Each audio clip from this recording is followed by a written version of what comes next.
DJ JoeSneaker here in the metaverse.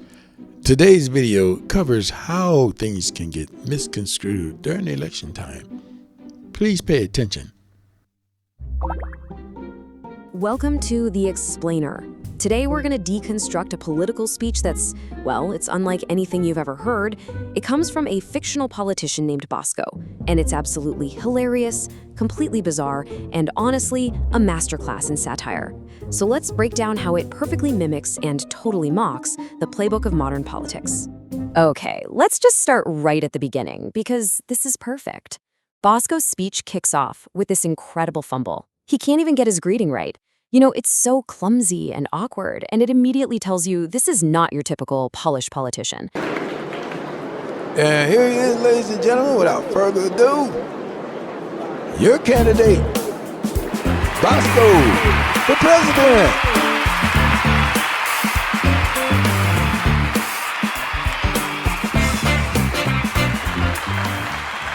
Thank you, and thank you, my fellow AltSpacians.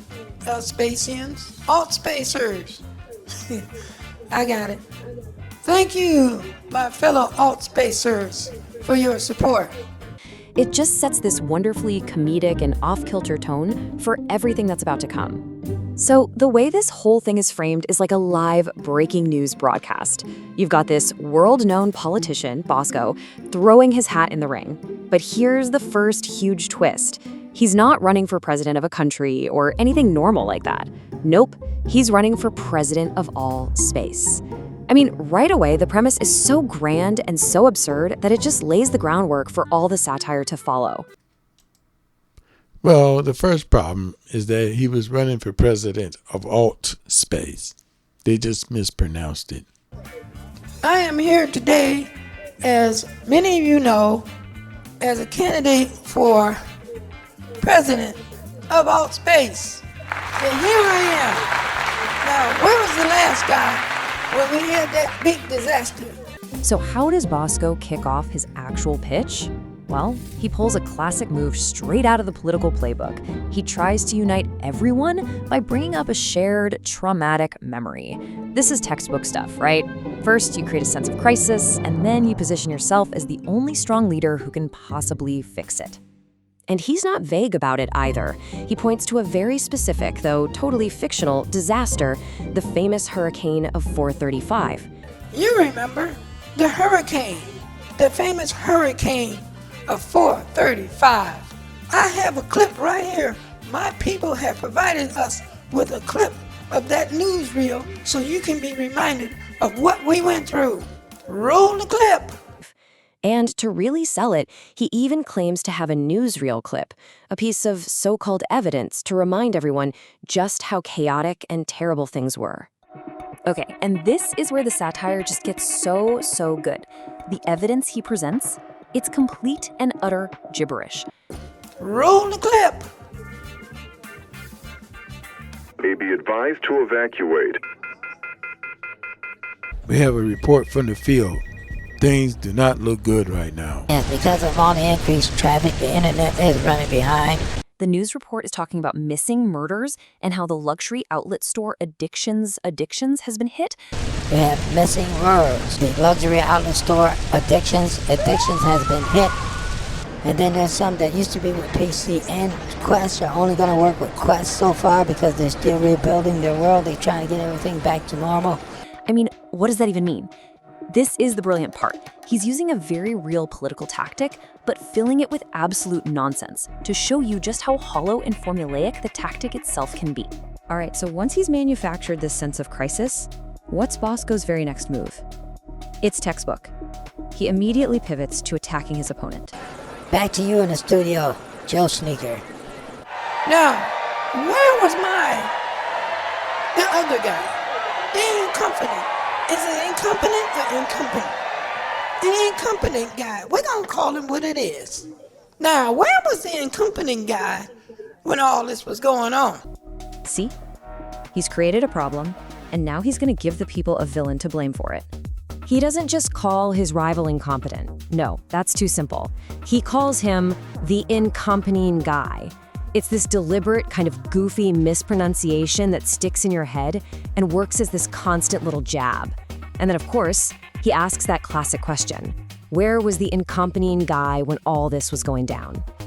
And his strategy here is just beautifully simple. He throws out a bunch of accusations. His opponent had a bad reaction. He was hiding out at a casino. We have a picture of him right now. This is his reaction when he heard the news and we found him at the casino. Yes, that's a picture of the casino. Also, he was spotted fleeing the scene, but the proof for every single one of these claims is just him vaguely mentioning a photo. A photo that, surprise, he never actually shows anyone. Before I forget, we have a picture of his car right here. Now, is that the kind of person you want leading AltSpace? They told me it's best that I learn to communicate with the people. It's the art of making accusations that feel real, without a shred of actual substance. So, he's established a crisis, he's given us an out-of-touch villain. What's next in the playbook? Tactic number 3, the populist appeal.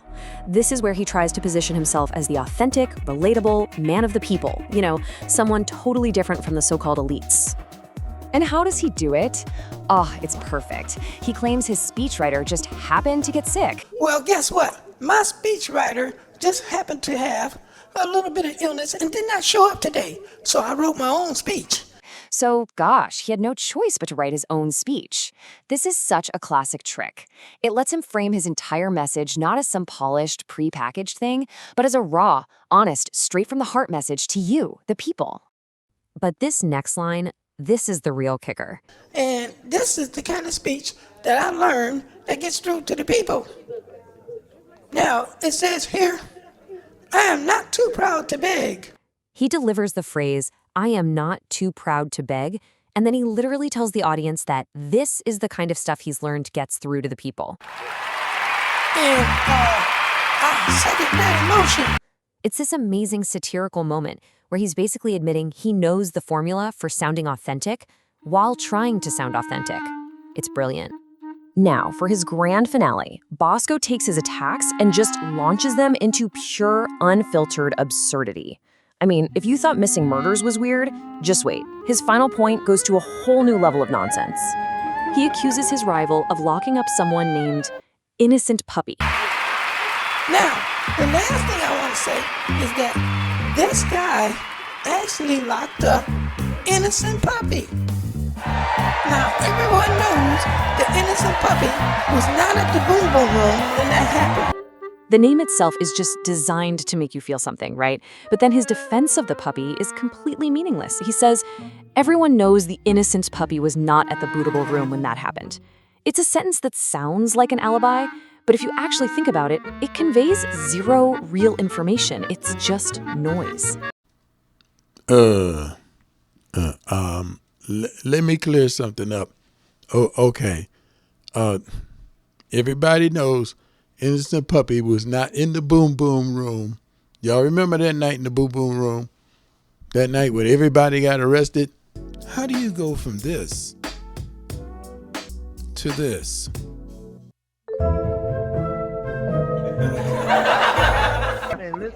Judge Boogie, what's going on? Judge serious. She ain't playing. Each and every one of you have been accused of drinking illegally in the Boom Boom Room. Here for That's the the way they prosecution. do it in Georgia. Pete Hazel. I think I took a picture.